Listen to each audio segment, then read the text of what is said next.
who else shows up for the party. But I would like to get the discussion started. I think everybody here is acquainted with each other, so we don't need to do introductions. But I would like to start off the conversation about freedom with a definition of terms, because I always feel like if we don't have the same ideas, or at least know what the other person is thinking when they say freedom or whatever operative term in a conversation, then we're not really having a conversation. So I like to start off by exploring how each of you would define freedom. And let's start with Alphonse this time. Are you there? You might be indisposed. Okay, well, No. I'm here. oh, I just had to get a lot of stuff organized. okay. You may want to go to somebody else while I'm getting. Well, maybe I'm here now. Okay, all right. So go ahead. Well, freedom is.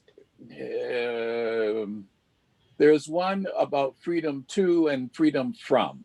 And so that comparison, I think, is a really important distinction. I mean, I oftentimes want to think about the freedom to do certain kinds of things rather than having freedom from certain things that are undesired. So, and there seems to be quite a bit of misunderstanding about this notion of freedom to do what. The Bill of Rights gives us some sense of what it is that as Americans we have the freedom to do. But I think some people have taken that even farther, and they're not even legal scholars. I mean, there are people who think we have freedom to do everything, except, we've had this social contract that we will give up some particular freedoms in order for all of us to be able to enjoy an American life that has the freedom to do certain things. But the social contract says no. We don't have total freedom, absolute freedom. There's this unfortunate misunderstanding about that in our nation. But then I understand not everybody has paid attention to this concept, and it's one that I've always tried to pay attention to, this notion of freedom and liberty, what the distinctions are, and et cetera, et cetera. But anyway, that's how I begin to look at freedom. I know that I have the freedom to do certain things that are spelled out legally by the Bill of Rights. I mean, that's the whole purpose of the Bill of Rights. And then I know that there's certain things that we have the freedom from, but that there are people who have overextended the notion of what freedom is without paying attention to what the social contract is. That's me. Okay, very interesting. Thank you for that. I would like to, at this point, kind of open it up. When I say freedom, I'd like to open it up because I think it will clarify some things as we go forward. So instead of just talking about political freedom, if to the degree that you feel comfortable, can you talk about what you mean or how you would define freedom on a larger scale? For example, do you have the freedom? Are you free from gravity? I mean, or are there constraints? Are there physical constraints that you don't have the freedom for? Are there spiritual, moral constraints that you don't have the freedom to do it? Even if you did that thing, you have consequences. You can go against your own conscience. You have the quote freedom to do it. But, so if we can talk about it I hope that's not too big of a chunk to swallow at one time, but you don't have to take all of the angles. But I just like to give people the freedom to talk about freedom in more than the political context, though I think it would be an understatement to say, especially in this time, that that's an important part. But I just want to open it up a little bit. Well, Lawrence, if I could share some things, Sure. having just completed a 10-day quarantine when I could not leave my apartment, freedom has taken on a whole new meaning to me. I couldn't even go to the mailbox. And it's been an interesting experience, brought about by something that was really not any of my doing. We really take for granted the basic freedom to just even move around in our environment. And as I said, it's made me think a whole lot about what freedom really means. Excellent, excellent. Thank you for that. Kylie. Oh, she disappeared. Okay. I don't know, Lee?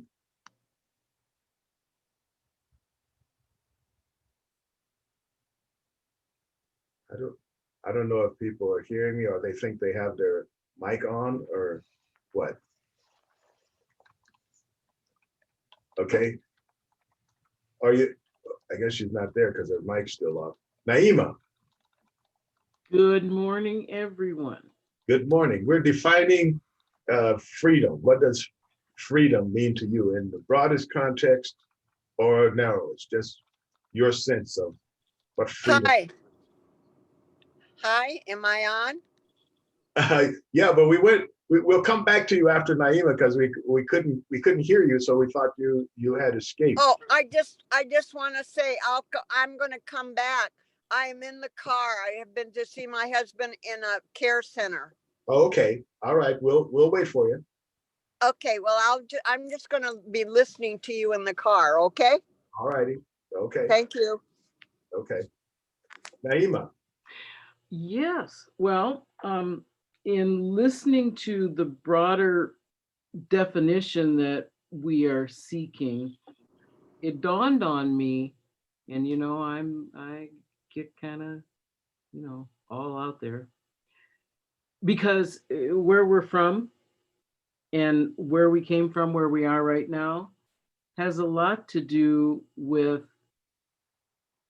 freedom in the sense of being free to do, not do, manipulate, the political freedom of being able to scare people to death, henny penny, the sky is falling, and all the rest of that kind of stuff. And I think freedom over the ages has enlisted itself to be a part of the greater scheme of bullying. When you take away someone's ability to do, then that speaks to their freedom, whether it's a COVID situation now that we're dealing with, where Barbara, I'm sorry you were there, Barbara, but I hope they gave you good food, where Barbara couldn't go, other people can't go, and where the elections are going, I was going to go there, where people are able to have the freedom to justify why they do what it is that they do. So I think the freedom has a universal perspective to it that goes down many, many rabbit holes. But I think the main thing is the fact that people are capable of using their brains, and they're free to not use them at some point in time too. And when people aren't able to, due to working hard or doing whatever, then other aspects bring themselves in, and they're free to do that. We're free to be did I just say suckered in? I didn't mean suckered in. I meant cajoled and convinced of other things. So that's it. It's universal. Okay. Interesting. Anne, do you have something that you could add to this? I don't know, when Alphonse was talking, I thought ditto. I know that's not very helpful for, extending the conversation. Yeah, I think it's a term that I hadn't spent time clarifying my own way of describing before. I think it's something though that circulates in my head frequently. you know, the idea of what I'm free to do and not free to do, like the civic freedoms that I have versus the civic restrictions that I have. And especially right now when there's concern about, you know, COVID-19 issues impacting someone's freedom. You know, there's some arguments about that. And, you know, so I've been mulling over what is it that maybe we have to do, you know, that keeps us free, that's part of being part of the larger society and that we agree to do in order to have other freedoms. You know, and that's an extensive, you know, kind of our idea that's has got a lot of different aspects and lanes and alleyways to think about. I think too, you know, then about those personal freedoms, you know, what is it that I'm allowed to do by myself in my house, you know, when I am not doing something that's needs to be measured up against someone else's ability to do what they need to do. You know, and I mean, there's even workplace restrictions and the freedoms that you have there. There's, you know, when, as I said, when I started thinking about it, there's so many different places where I think the concept of freedom circulates in my head, but I really haven't spent time figuring out how to describe it and, you know, how to put into words what all those different aspects mean. I mean, certainly this summer when there's been the unrest following the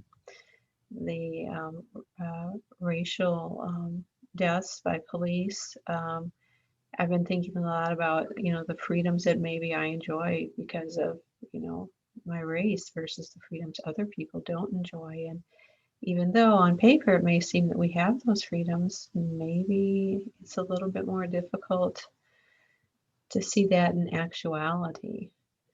So there's just so many things to think about, Lawrence. This is a really interesting topic, and I'm glad we're getting started on it. And I'm glad there's other people here who have thought this through and put it in words a little bit better than I am.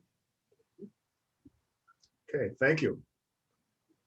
Thank you. Betty, I know you're a freedom rider, so turn on your mic though so we can hear your horse hooves. Thank you. Okay. I think I missed that ride in actuality, but virtually I was there. I tried to think a little deeply about this in the time I've been up this morning, but I didn't get very far. I decided it's personal this morning for me. Looking back, I think I grew up with a sense of there were the things I was afraid of, and also things that I was restricted from doing either by my religion or my parents or then my husband's. So somewhere along the line, it became very important to me to look at fear in a broad sense and decide not to be afraid anymore. And that covered a lot of things. And it really helps me in my day-to-day life when I'm faced with something that I might pull back from and realize, no, you don't need to be afraid of this. You can make your own judgment onto what the dangers are, if there are any. And sometimes it's a matter of like speaking out in public or approaching someone I don't know for some reason. And it's become now a tool for me to be socially more positive and more effective, I think. So I think that that's just a personal thing, but it probably applies to a lot of us who grew up with these restrictions that we didn't really understand or maybe even acknowledge at the time. I'm not going to take up climbing trees or high mountains, though. I'm still afraid of those. Okay. All right. Thank you. Jessica. Well, I gotta agree. It's a big concept to try and put into words. But similar to some of the things that Anne was saying, freedom for me, aside from my civic freedoms, it's a lot about those social norms and the restrictions that those might put on a person. I've studied psychology and you know, sociology and things like that, and understand that in order to, you know, even benefit from additional freedoms, you have to kind of fall into this little bit of a cookie cutter or a standard, which it's not exactly fair, but if you understand it, it can be an advantage. So I don't necessarily like it, but I've just noticed that if you kind of follow along with those social norms in your region, um, you know, your abilities are definitely impacted. So the person who does stand out, who doesn't quite fit that norm, you know, what freedoms are they not receiving?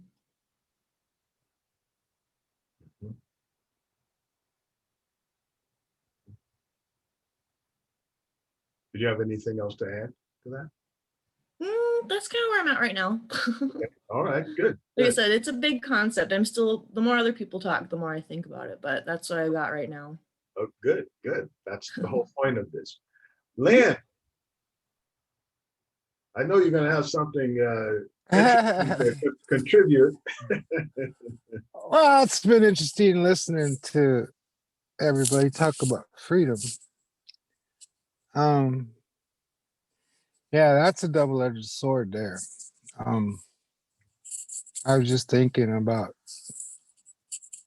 where is freedom gone? You know, right now they're talking about just past marijuana in South Dakota, and I'm right hearing people wanting to fight that already. And it's like, you know, here on the reservation where I live at in Flandreau, it's gonna create more freedom. You know, people think freedom's different for different people, but I believe in live and let live. That's real freedom. You know, who are you to tell me what to do? I smoke cigarettes proudly. You know, that's why my name is Smokey. But it's like that's my freedom to do. I drink beers. That's my freedom to do. I'm not a marijuana smoker, but that's their freedom to do. I don't care. As long as everybody gets along and tries to be nice. But what I don't like is racial profiling. My freedom's being taken away there. You know, I used to drive to Denver all the time. I won't drive anymore. I just fly now. Because I don't want to be stuck out in Wyoming someplace. Nobody knows me. And just, you know, I don't want somebody sticking their knee on my neck. And people laugh about that, but that is scary at night. You know, hands on 10 and 2, I got my insurance and everything right here where the cop can reach in and get it. And I leave my hands on there, my phone's in my car, and I record. I shouldn't have to live like that. So in that sense, my freedom is taken away. And I served 4 years in the United States Marine Corps for my freedom. And who is this country to tell me what I can and cannot do, as long as I don't hurt anybody? That's where I disagree with this country. You know, whatever happened to be nice, always be nice. You know, we lost that with what's been going on the last 4 years is none but hate and evil. And, you know, that's why I'm a Joe Biden delegate for South Dakota. And I'm proud of it. That was my freedom to do that. But with that said, I'm just listening to everybody else. And but this is about you guys got a heck of a conversation, and it's a very, very positive topic. Thanks for letting me listen. Sure. Thank you for contributing. Yeah, no problem. Dr. Ryan. I think freedom has kind of been an interesting topic lately, and it's sort of changed throughout my lifetime. I feel like with all of the social media and technology, we're all sort of, I wouldn't say like oppressed, but some of our freedoms are actually being impinged on with that, and we're voluntarily giving it up. So it's like all these corporations have our data and know all these things about us. That's the thing with freedom that you almost have to run away from if you don't want to have other people knowing what you're up to and whatever. So that's kind of one that's kind of struck me. And I also think that, you know, there's different freedoms assigned to different groups of people, you know, like Lynn was just saying with racial profiling. That kind of stuff doesn't happen to me, you know. So he's got a different set of freedoms assigned to him that, you know, obviously that's not fair.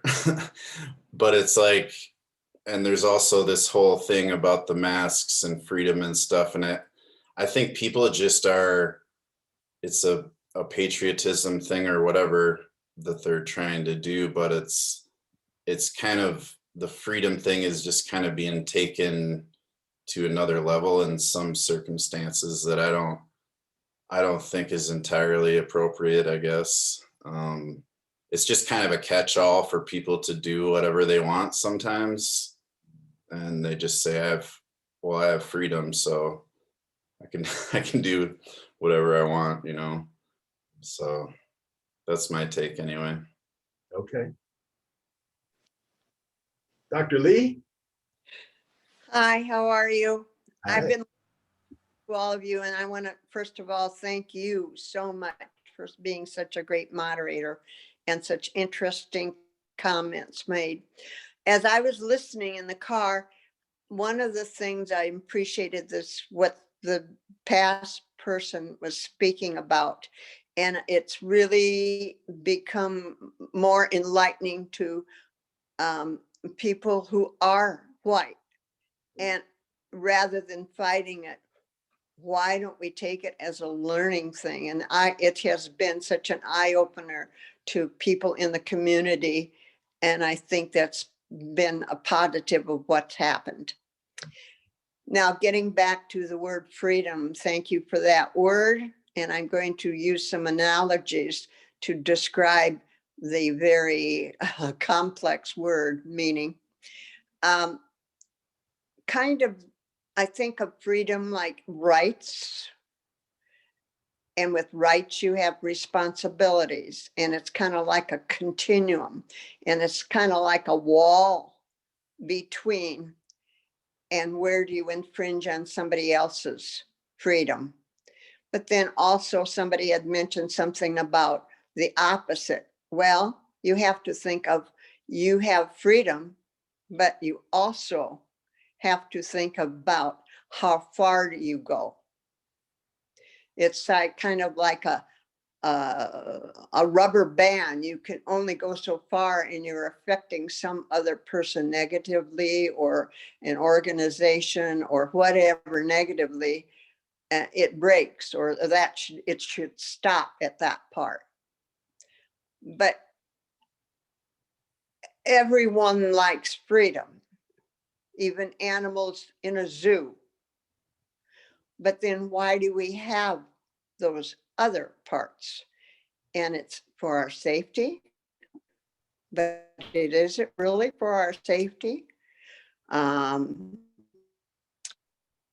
For to help us that you don't infringe on. It's really a continuum. That's it. Okay. Okay. Well, And I have a right to speak. See, now you gave me this right to speak on here, and I probably shouldn't have a right to speak because I have all these thoughts. Thank you very much. well, I would say that certainly it's our privilege to have you talk, because all of us have something to contribute. And that's the whole point of conversations, especially ones like this, is that maybe none of us, probably none of us have all the answers, or maybe even the right answer, but all of us together will always be smarter than any one of us. At least that's my observation. So I'm going to try to give a big, broad definition of freedom. And I would say that's the ability to act, think, and speak without hindrance. Okay, that's a big thing. And right away, we can start to see a problem with that, because there are lots of things that are hindrances are built into the process. It's built into the reality. For example, I can jump out of a plane. I may have the freedom to jump out of the plane, but there's consequences if I don't have, even if I do have a parachute, because nature is, is going to always physics. The laws of physics, to me, the laws of physics are the laws of God. You can't get around them. You might, your rich uncle can't bail you out. If you disobey the laws of physics, everybody and everything is subject to that. Okay, so now that brings us to, let's say, our social freedoms. So I'm going to say all of us are constrained by physics and the laws of nature, and we don't have any pass for that. We don't have a freedom to go around a corner at 90-degree angle at 90 miles an hour in a regular automobile. We don't have the freedom to do that, right?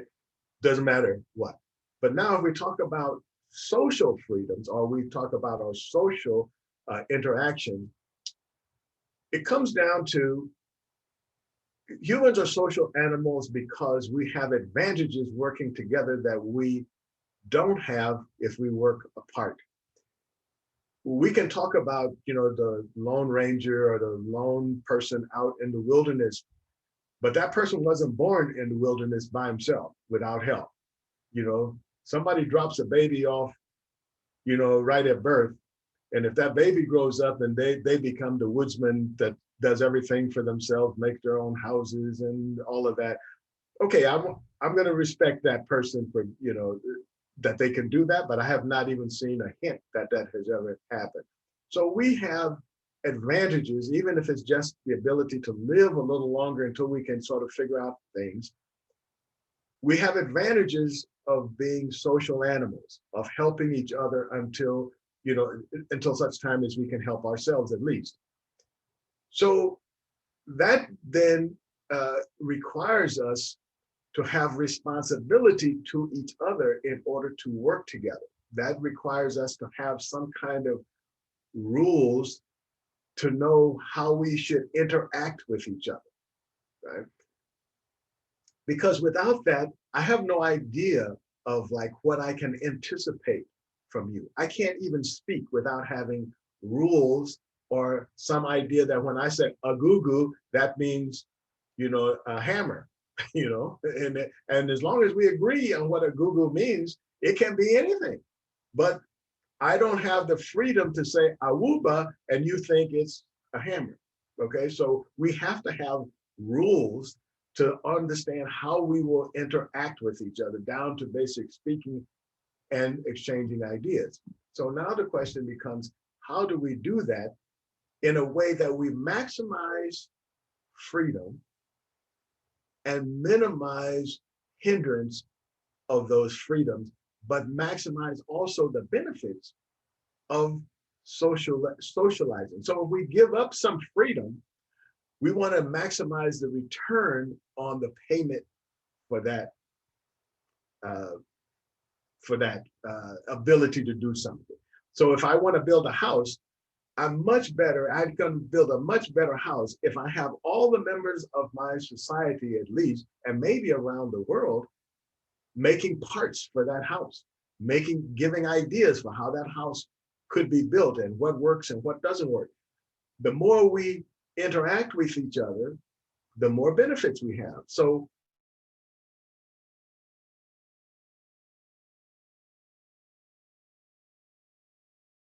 clearly we have some of the freedoms for the benefits of socialization.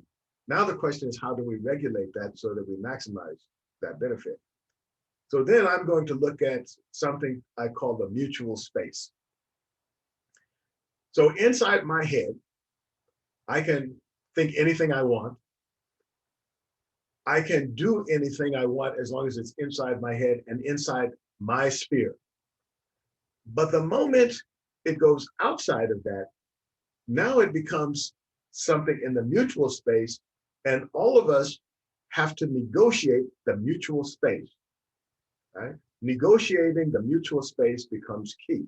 So let's say, for example, Lynn was saying before, he has the freedom to smoke. And I would say, yes, everybody has this, that because it's his body and it's his cigarette and he can do that. Now, if you come into a public space, now that's the mutual space. So as if, let's say if you're in your car with your windows rolled up in your space, then you should be able to smoke as many cigarettes as you want. In a public space, you can smoke as many cigarettes as you want, as long as you inhale and don't exhale and none of the smoke gets out. But once the smoke gets out, it's everybody's space and we all have something to say about it because now you're in the mutual space. So to me, the way to think about my freedom and whether or not, others have something to say about how I interact is it in the mutual space? And now if we all negotiate in good faith, then we try to find a way to accommodate maximizing everyone's freedom and getting the most benefit out of that person giving up that freedom for the greater good of the greater society.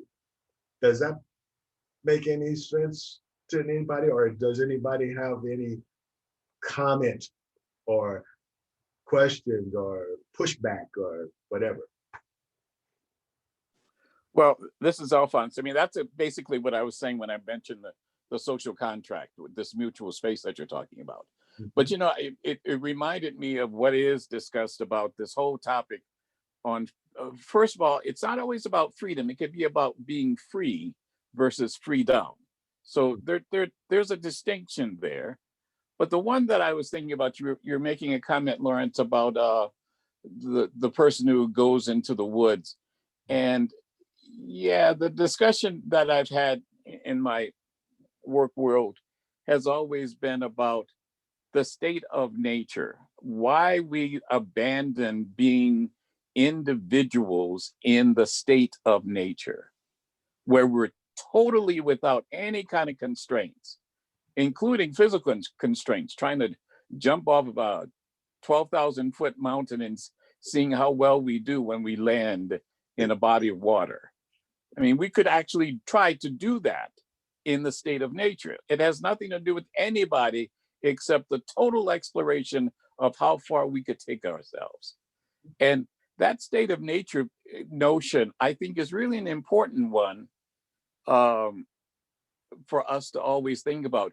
Do we ever want to ever return to a state of nature as total individuals?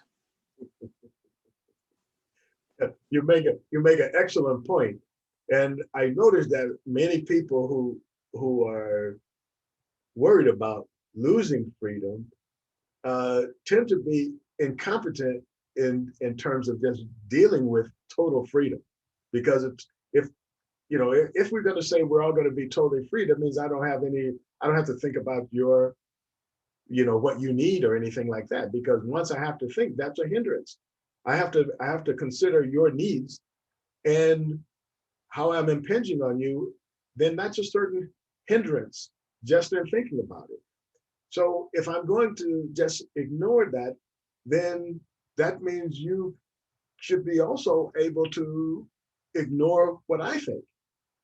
And if I ignore what you think, then other people are going to ignore what I think. And if we don't protect each other's freedom, then to the extent that we don't, we actually are impinging on our own freedom. At least that's been my observation. Pushback. Other people having different ideas. Yeah, I've experienced total freedom. Mhm. I mean, total freedom. In 2004 and 2006, I portrayed York in the bicentennial journey of the Lewis and Clark expedition. I rode the kill boat through South Dakota. I paddled the Yellowstone, the Clearwater, Columbia, all that, and rode a horse across the Rockies, per the journals, went all the way out to Fort Clatsop, all the way back to St. Louis. But that type of freedom, you know, when you're on that type of journey and you're sleeping on the ground and you're out there in nature, it was really hard for me to come back to society because I forgot what society. It took me a while to acclimate back to society because it was like, what's going on here? You know, I mean, I was so used to being around, I mean, nobody, you know, just nature. And you know, I'm the first person of color to ride a horse across the Rockies since York. And build paddle class 5 rapids and all that. So that's a freedom that most people will never experience in their lifetime. That type of freedom. And to imagine that being taken away, that's why I think about my ancestors, the American Indians. Their freedom was taken away. And that's hard to swallow sometimes. Excuse me, I get a little choked up about that. But so yeah, how good is freedom? And can people really handle real freedom? I mean, where you got to feed yourself, where you got, you know, I mean, there's no calling anybody and saying help. You know, you're out there in the middle of nothing. So yeah, that's all I got to say about that. Thank you. Yeah, you make some excellent points, Lynn. Okay, so I want to move on to another aspect of this, but I thought we'd start there to get some ideas to percolating about freedom, because now we come down to, let's say, the practical part, and that practical part is, do our freedoms come at the expense of others? And think a little bit deeper than one person versus one person. But when you exercise freedom, is freedom a zero-sum game? In other words, is it possible to be more free and give other people more freedom? Or is it that the very nature of me getting more freedom means you or someone else getting less freedom? Is it a zero-sum game? Anybody?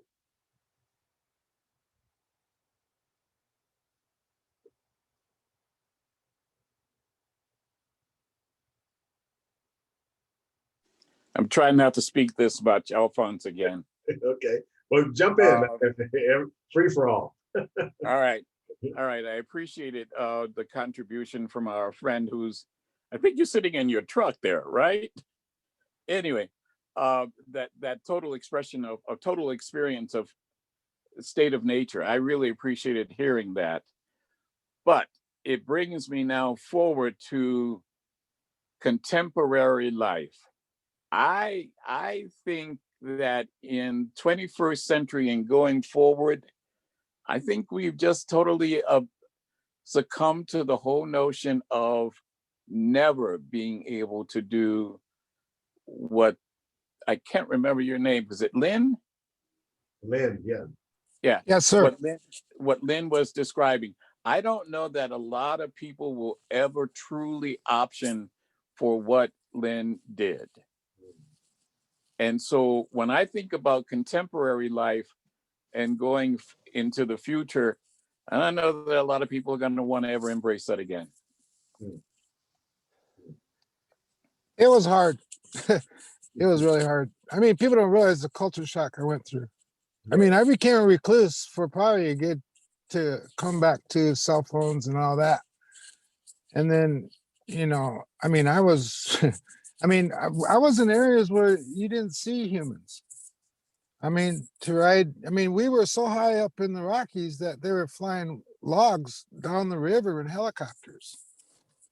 And when we were riding across the Rockies, you can't tell me that Lewis and Clark Trail, it was 7 inches deep. So the Shoshone had been doing that trail forever.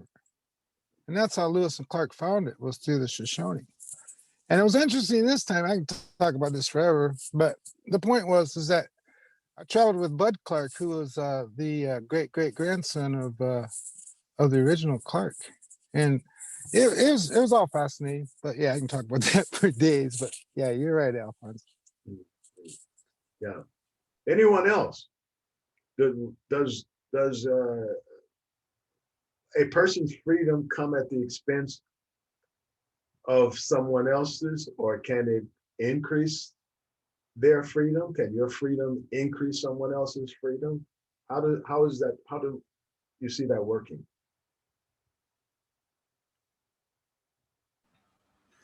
Um, Looking back at the history that so many of us are now really looking at in some sense of reality for the first time, this land was stolen, brutally stolen, and genocide took place that we can't even imagine. I think, though, the only way we can hope to, excuse me, rectify the problem of police brutality, this is just one issue, but it's a huge one, is for those of us who can always go out with the freedom of looking white, although none of us really are white, and take a look at that and accept the fact that what we have done has robbed a large percentage of the people who have been here in this country for generations of their freedom. And so I think we can't dismiss that, although we didn't personally do it. We have to face it, or it's going to continue, and we can't continue like this. We'll kill ourselves if we haven't already. And you look at where all the brutality comes from now in this country, it's the white males taking up guns and ready to go to war. For what? To continue to be white? It is not working. And I would hate to see this all come to a brutal end. I know that my great-great-grandfather fought in the Civil War on the right side, but that war's not over. And we're seeing the ramifications of it now. And personally, as horrid as it is, I never thought that I would see this in my lifetime, and I am grateful to see the dirt being kicked off of the people buried in Tulsa, and that we're opening up the graves, literally and figuratively, of this country so that we can try to do something better and stop feeling so cocksure of ourselves because we've always walked around free. I think we have.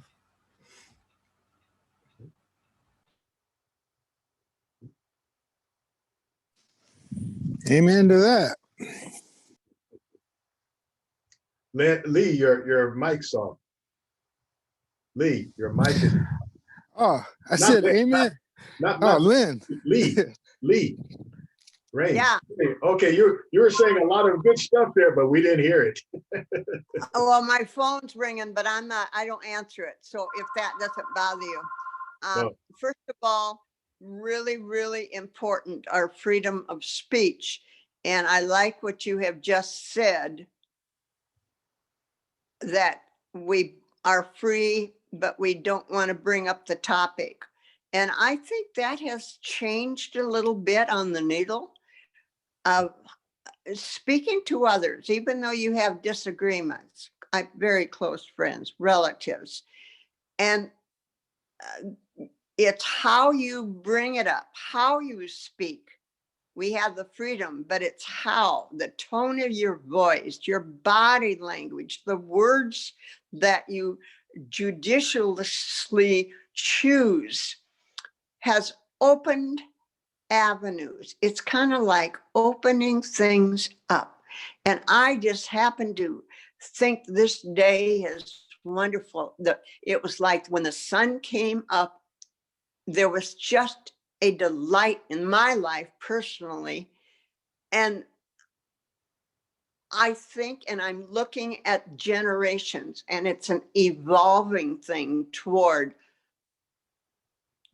freedom and opportunity for everybody. It will not come all at once. But if we go inch by inch or millimeter by millimeter, or however you want to count it, I have hope. I have hope in the younger generation. Right now, I know of 3 young men that I've gotten to know that I want them to get involved in making a difference because they can. And I think that's where we have our freedom of speech. If we can do it in a way that is accepting of others, and you accept it by first being aware of it, just like what's the man's name again? Jim said, and other people have said, aware of these things. I can identify with him living alone. I was very much, as a younger child, I spent many hours by myself, alone, walking the roads of rural South Dakota and not even sure how I was going to get back home as a 7-year-old and a 6-year-old, riding my bike alone, looking at the rivers and creeks. There's something about nature that has brought so many joys in my life. And I'm thinking that we're going to be still reaching again. I think we've maybe slipped back, but I have hope for that, so that we're all striving for freedom, that it doesn't interfere someone else badly. Okay, interesting, interesting. I missed stuff. I'm sorry, I was gone. Okay. It's okay. Did you have something you're going to contribute to us, Naima, on that question? Just state the question one more time, because I think I got it, but I'm not sure, and I do apologize. Okay, so we're looking at, does one person's freedom come at the expense of someone else's freedom? And are they mutually not exclusive, but do they impinge? If I get more freedom, does someone else need to get less, or is it a zero-sum game? You know? I like what Lee was saying about this is a different time and a different place and a different space, because there are, in terms of we're talking about the change, racial and political and so on and so forth. Being old enough to be in the 60s and being Black, yeah, I'm still Black, but I was Black then too. The understanding of freedom, you were free to speak your mind as long as it was in a particular tone.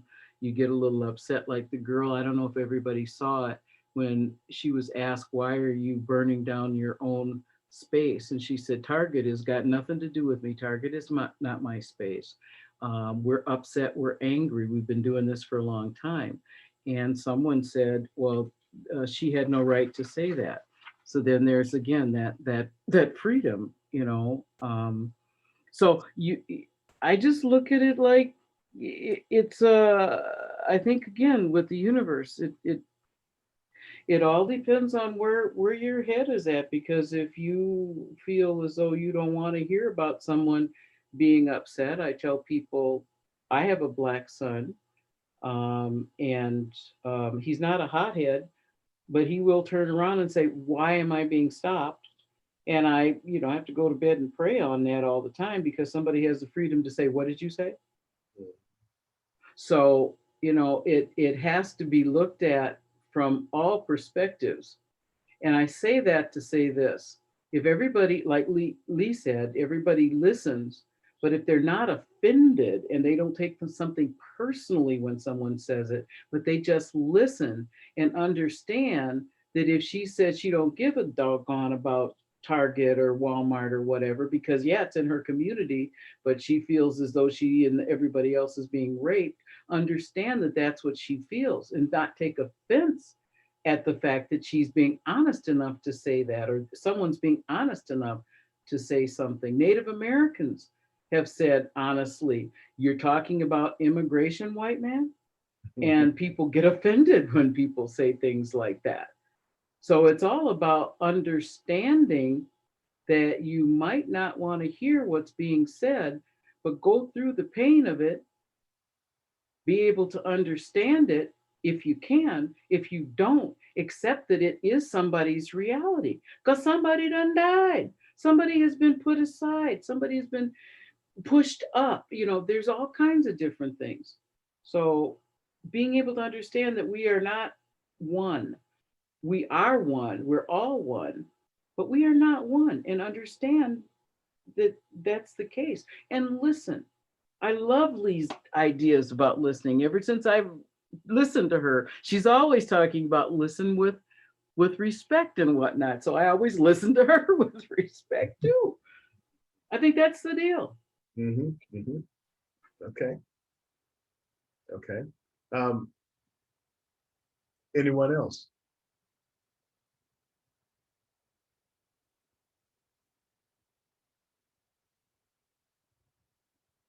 Well, one of the things while you're all are thinking more about that, one of the things that come to mind hearing other people's comments is how do we negotiate these different freedoms? And I will preface that, or maybe underscore it, by saying, monkeys, when they're very communal too, and very social animals. And one of the things that they do as bonding is tick picking, right? Everybody has ticks if you're living out in the forest, as Lynn was talking about before. You may have freedom from people, but now you don't have freedom from ticks. So when you lay down on that ground, the ticks they have freedom now, so now everybody, in real life, we all have some version of ticks. And without each other to pick our ticks off, then we get devoured by the ticks. But monkeys have discovered that, hey, look, if you pick my ticks and I pick your ticks, we're all good. None of us are devoured by the ticks. We don't get all our blood sucked out by these ticks. Monkeys figured that out, and humans have too. It's just that now we're saying, well, I don't know, do I want some more ticks? Or, would I rather have more ticks or more people, or more restraints? But in order for us to get our ticks picked, we have to pick the other people's ticks, just like the monkeys. If some monkeys never pick ticks, pretty soon people stop picking that person's ticks. The other monkeys stop picking their ticks. And that's the same thing that happens with us. That's why I asked the question, do our freedoms come at the expense of others? And I would say not necessarily, or they shouldn't. There should be a 1 + 1 is 3. We should gain something we should actually gain some freedoms by giving other people freedom. Because the more freedom we give, the more bonding we have, the more I'm concerned about you, that I don't impinge on your freedom, then the more organized we can become to pick each other's ticks, if that makes sense, so that we all take care of each other, because I'm not impinging on your freedom. So now it comes to like, well, okay, how are we going to negotiate that? And so I want to throw it out to our esteemed group here. How would you negotiate freedom? Like Lee was talking about, okay, well, if you say it in a certain way, then it may be rejected, but you say it in another way, and the same thing you said, people might say, okay, well, it don't sit right with me, but I don't feel threatened by it. And keep that word threatened in mind, threat and non-threat. But I want to throw it out now. How would you pick a freedom, that you want, because there's lots of different ones, and we can get lost in the woods, but just pick one. And how would you negotiate that with someone who thought that their freedom was being impinged on? In other words, you're in a mutual space now. Something's happening that clearly affects both of you, or you think it affects both of you. How do you negotiate that space and be able to do, let's say, maybe you can't do 100% of what you want to do, but you can do more than none. Anyway, you can do some of what you want to do. How do you negotiate that space? I just have done that in the last week and a half. Mm, Personally, that's why I'm happy today. Tell us about that. I cannot see my husband in a memory care. And Uh-huh. I have told this group what I've been going through for the state, right?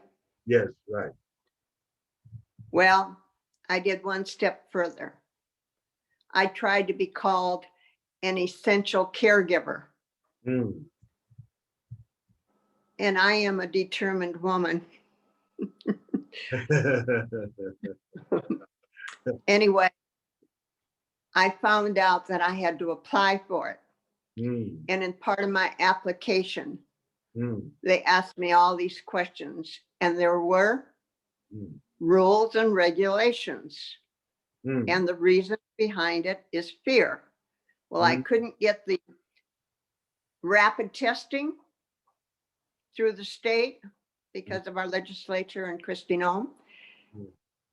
And so I had to think of something else. So I heard about this. mm, And then there was a block, and they said, we provide all of that care. And I said, actually, no. When I have seen him at that distance outside, he hasn't been showered. He hasn't been shaved. He hasn't been this. He hasn't that. And I said, I have been the one that's been doing it because no one can shower him there.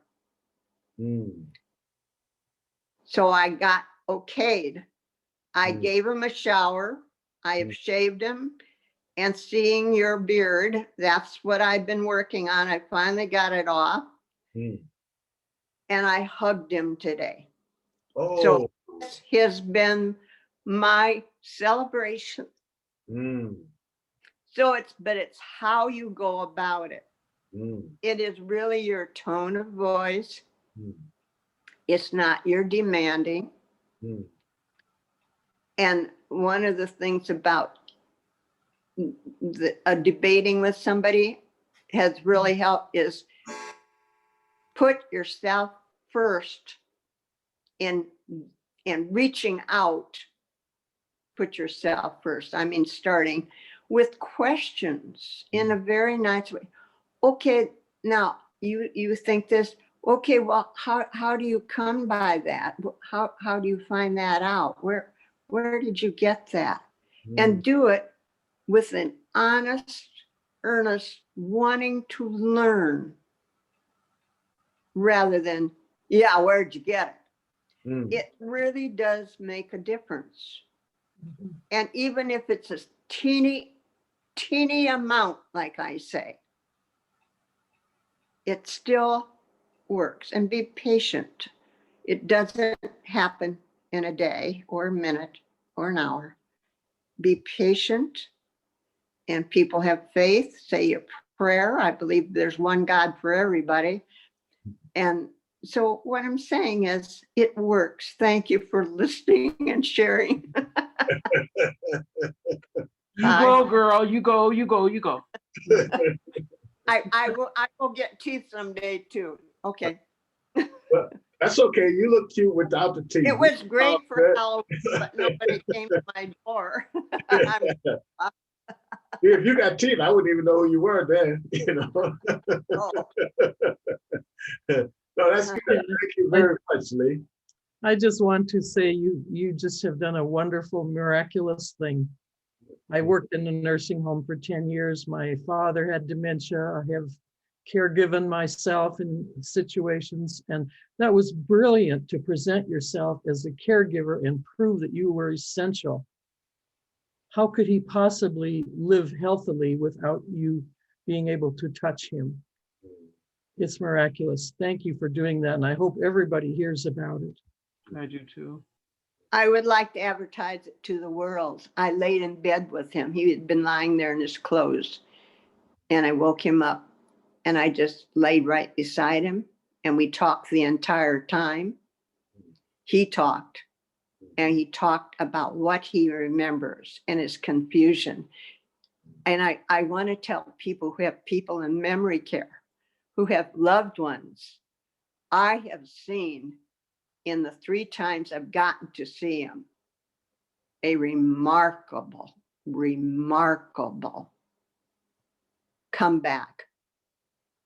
Thank you. Mhm. Yeah, very good.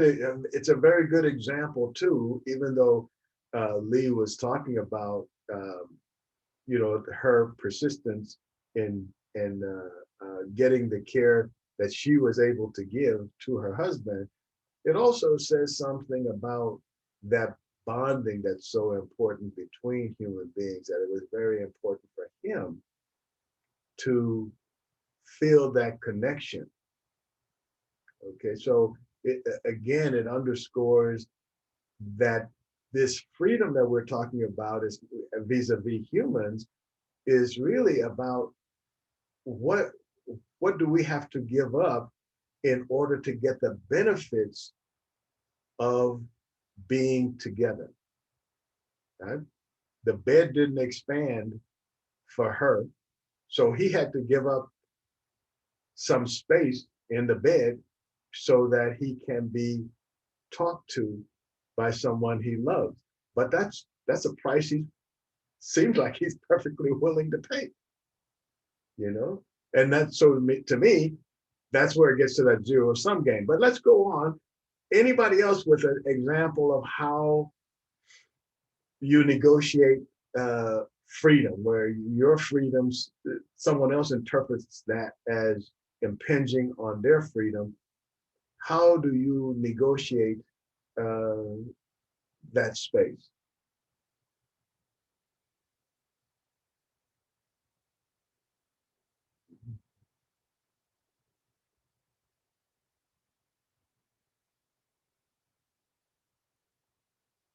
Is it hard to negotiate that space?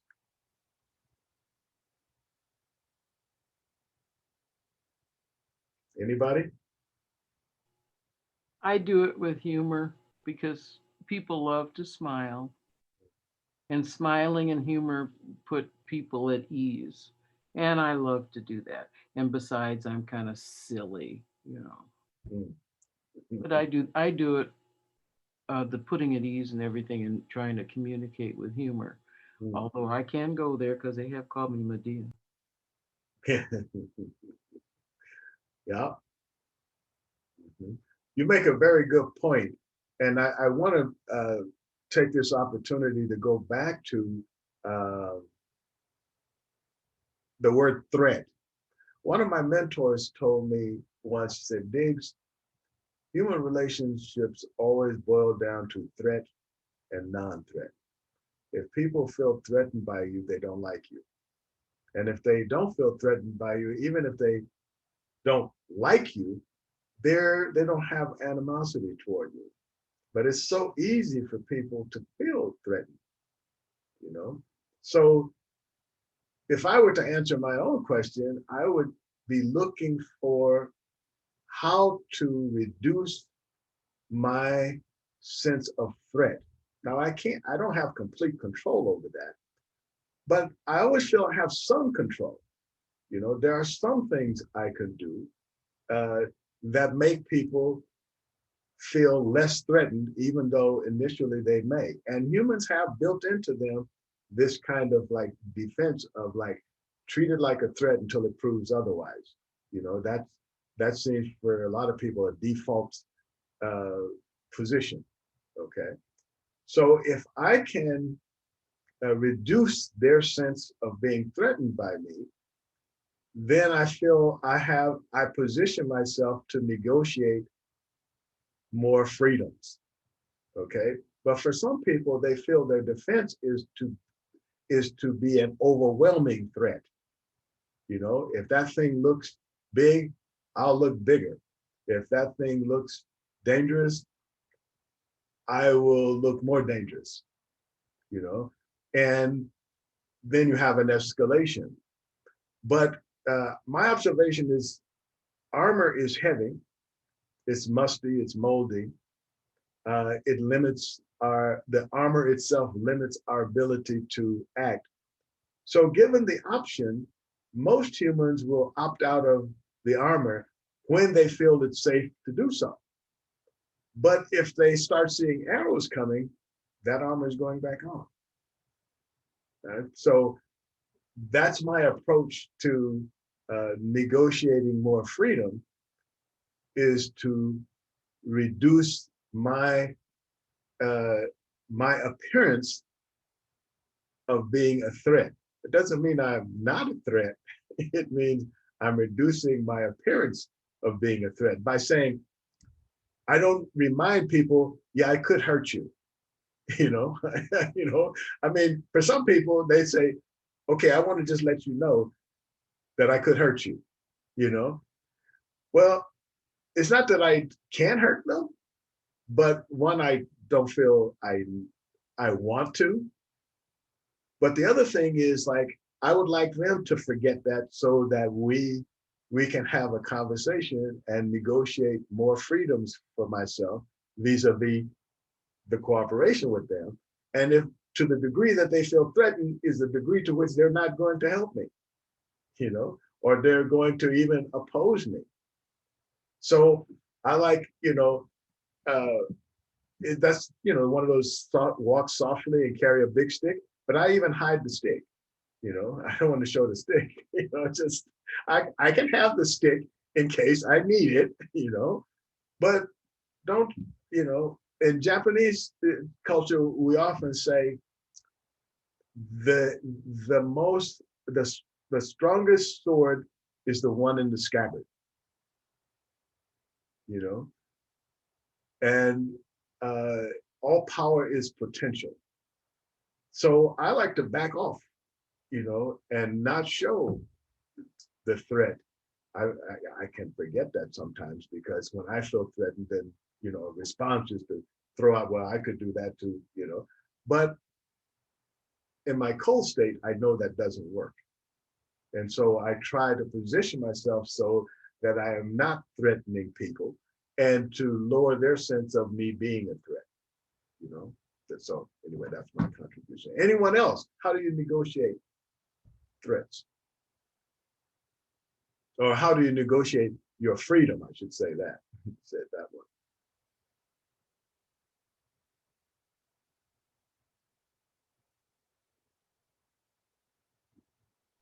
It seems like, this is Alphonse, it seems like we're talking about what behaviors one must display in order to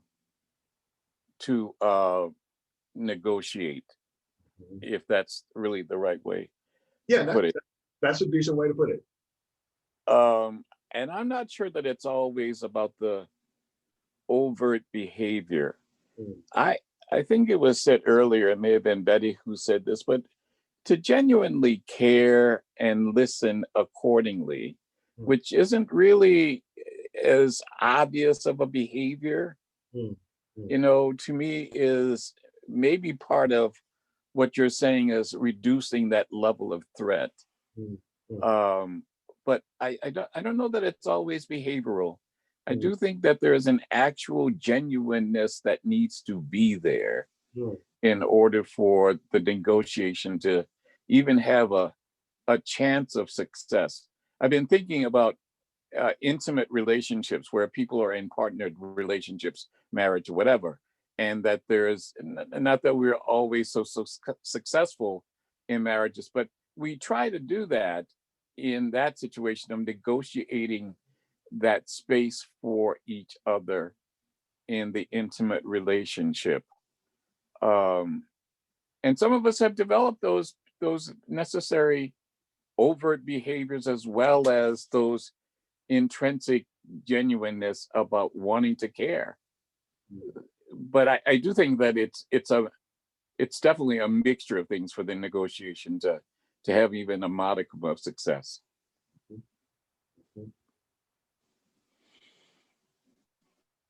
I wanted to give that credit to Lee, Alphonse. I appreciate you not remembering. And I totally agree with what she was talking about too. Listening with caring. Yeah. You know, Thank- when we do what Alphonse is talking about, you know, I think that puts us on the same side of the table, or it allows the other person to see us on the same side of the table. So the mind can start to see how expanding your freedom is expanding their freedom. You know, it becomes a feeling thing. When, in other words, you can have a certain attitude about me, but if your house is flooding and I show up to put sandbags to save your house, it's the odd person who doesn't change anything about that feeling, you know? If and in fact, some people are so struck by that that they often will refuse help from people, you know, that they have animosity toward, because they recognize the internal conflict that that causes. They can't handle the internal conflict. And I've had that happen where somebody's clearly hungry and you offer them food, they will not take it, you know, because the internal conflict doesn't allow them to do that, because now they have to see you as a different person. They have to see you as on the same side of the table. And for them, that's more costly than starving, you know? So I've experienced that, and I'm okay with it because it's their choice. It's their freedom to do that. But I know that those are conflicts that go on in people's head. I think you just spurred something in my head, Lawrence, like you do a lot. um, I think that that's a way of negotiating freedom in your own head is, let's say that you have a grudge against somebody, but you know, you have fun hanging out with them or being their friend. That's sort of, if you just say, I'm just letting that go and I'm not thinking about that anymore, that's giving you a sort of freedom as well as the other person, because you eliminate that barrier to your relationship and you're free to be friends. Well, I Yeah. have something to say about that, Ryan. You really triggered the power of forgiveness to free yourself. Mhm. I had a major life-changing betterment in my life when I realized that I needed to forgive my siblings. And they didn't know why I was estranged, perhaps, and I didn't have to tell them I was forgiving them. I just changed who I was with them, and it was really wonderful.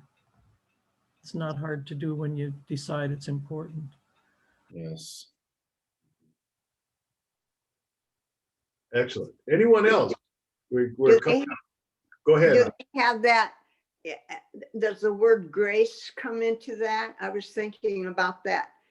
If somebody's child or somebody's was killed, they forgive.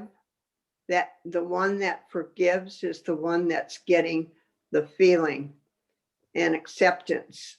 And I was thinking about the people in Africa did this against apartheid. I think they got together to get that. And so I hear that word grace associated with that. It's freeing yourself from that. What a good point you brought up there. That is really, really true. And I always have a story with everything I tell, and I'm not going to tell this one because it's close to home where I live right now. But anyway, that is really, really true. And also how people refuse to be helped because they don't agree with what you do. Thank you. I have to leave again. I have an appointment at 12. Thank you all so much. I Yeah. can't tell you. I didn't want to miss it at all. And you Well- are really, and thank you for the compliments, but I don't, it's just experience that you learn things. And that's what I'm saying. Keep an open mind, listen, and love with sincerity. It'll happen. Goodbye and have a good Party on. Okay. Well, I think we're coming up on our maximum time here. I want to give anybody a chance to add anything that you feel that you've been working out, but you're not, you know, you want to say. Also, are there any other questions or something like that in our last few minutes that, you know, parting shots, as they say?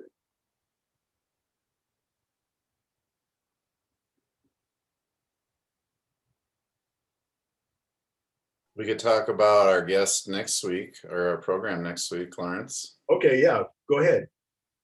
We have Christine Stewart, the South Dakota Poet Laureate, who will be talking about poetry, its place in the world right now, and how it can help develop community. And do you have anything to add to that, Lawrence? I know you kind of set that up. Yeah, no, I think that's where we're going to go. We're looking for solutions. At least I'm always looking for solutions.